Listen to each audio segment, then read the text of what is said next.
Bonjour, je suis Amel Boaza, la CEO de la compagnie Kenzie Medifarm et membre du CA du Conseil de développement économique Canada-Algérie.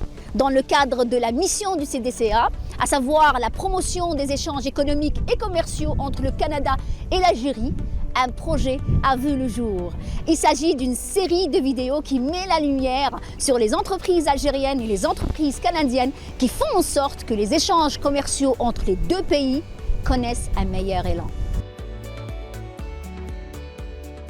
Le Canada et l'Algérie entretiennent d'excellentes relations diplomatiques depuis les premières années de l'indépendance algérienne. Les deux pays ont collaboré étroitement pour renforcer la paix et la sécurité à travers la lutte mondiale contre le terrorisme.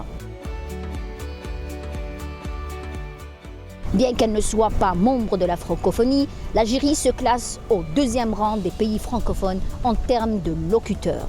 Et elle a participé au sommet de la francophonie à titre d'invité spécial, notamment au sommet de Québec en 2008. Le Canada et l'Algérie entretiennent des relations commerciales dynamiques marquées par des échanges bilatéraux évalués à plus de 739 millions de dollars en 2019.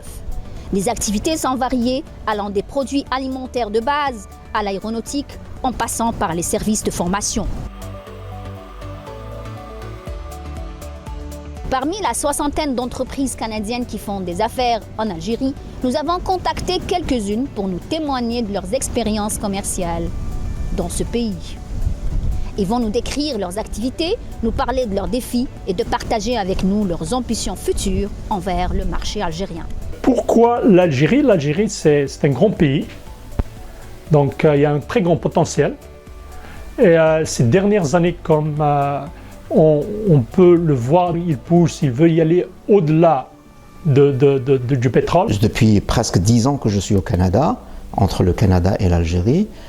Cette école que j'ai montée avec mon associé professeur Amarassid Ahmed, c'est une école de formation dans le paramédical et en même temps dans la formation continue pour les entreprises, qu'on a accrédité par un organisme canadien qui s'appelle Sofeduc depuis déjà 2016. C'est un bonheur pour nous d'appuyer les entreprises et particulièrement le capital humain qui fait la force vive d'une organisation. Et c'est à partir de là que ça a commencé, donc, si vous voulez, l'idée d'y aller vers les entreprises. On a déployé des solutions dont on est très fiers, notamment le réseau de la santé au Québec, de très très gros clients aux États-Unis comme Comcast, Target, Florida Blue, Kemper et j'en passe. On a eu un contrat en 2018 à 2019 pour accompagner l'UNICEF et le ministère de l'Éducation nationale algérien en leur fournissant une expertise pédagogique, des outils à l'usage des responsables d'école, des inspecteurs, etc.,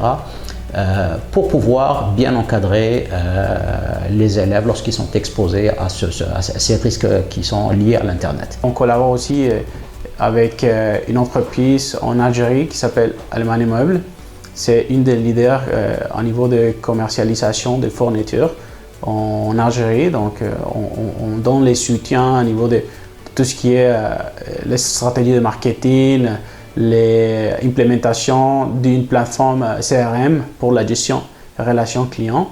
Et on collabore aussi à niveau de l'implantation de nouvelles technologies, notamment tout ce qui est le monde des chatbots et puis à travers les sites web. D'accompagner un grand groupe qui s'appelle RedMed. On a eu le groupe Al-Hal, on a fait un atelier avec eux.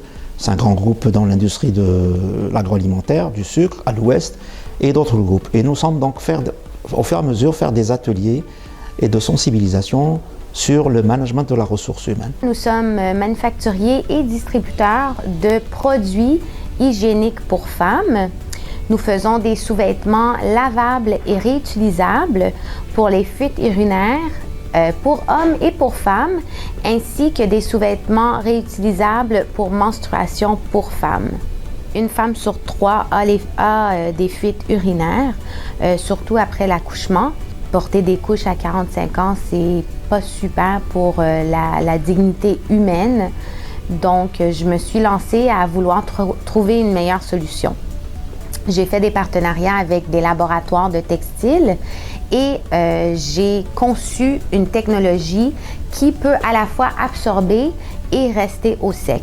Donc, c'est une technologie aujourd'hui qui est brevetée. On est distribué au Canada, aux US, en Suisse et en Algérie. We're very excited at Pergamon about dealing with new technologies and getting into different marketplaces other than North America, places like Asia and Northern Africa. Donc on a des solutions, par exemple, au niveau du tourisme, c'est d'offrir comment je dirais, des solutions pour les hôtels pour donner du confort pour leurs clients. Par exemple, on va dire la gestion de la ventilation, la qualité de l'air à l'intérieur des hôtels. Donc le service à temps, par exemple, c'est le service de chambre, ainsi de suite. Dès que le client quitte la chambre, le personnel le sort avec les technologies des détecteurs qu'on va mettre un peu partout là, pour permettre d'avoir accès aux données au temps réel. I'll give you an example of a place like FedEx. When the trucks come in, they're loading up to go out for the day. The trucks are idling. To protect the personnel, we have some gas sensors all around the garage, and we even have some alarms that can go off. So these sensors will turn on exhaust fans and signal to the management if there is an issue in the building to get people out. Nous fabriquons des chaudières hautement spécialisées comme les chaudières à électrodes avec 25 kV en ligne et 52 MW de capacité. On a eu des projets très intéressants dans le Maghreb, surtout en Algérie, pour nos filtres auto-nettoyants, qui est un produit pour l'assainissement des prises d'eau, des eaux usées, des liquides de procédés. En ce moment, on regarde aussi pour nos systèmes de détection de gaz.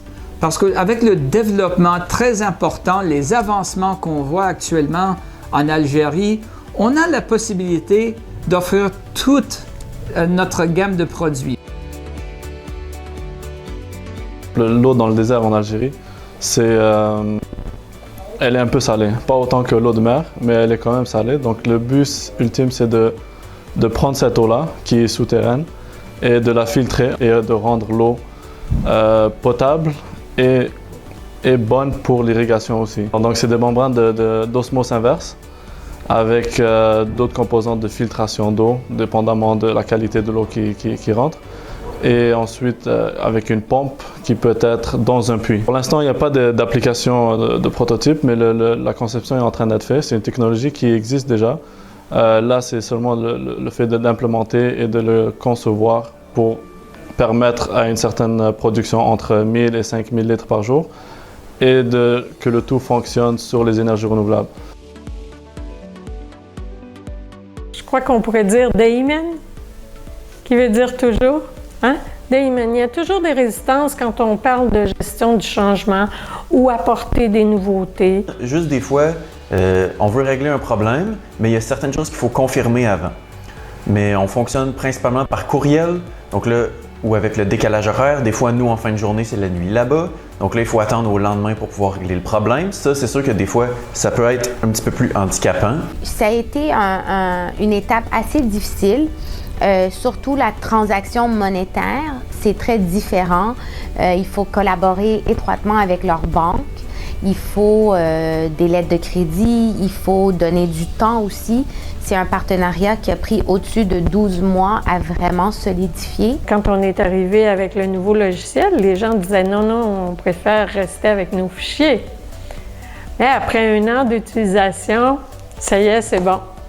Ils ont mis de côté les fichiers. Et le problème, c'est qu'en Algérie, souvent, on est branché par rapport à la France et on a souvent des modèles français, donc rigides, et archi que vous connaissez françaises.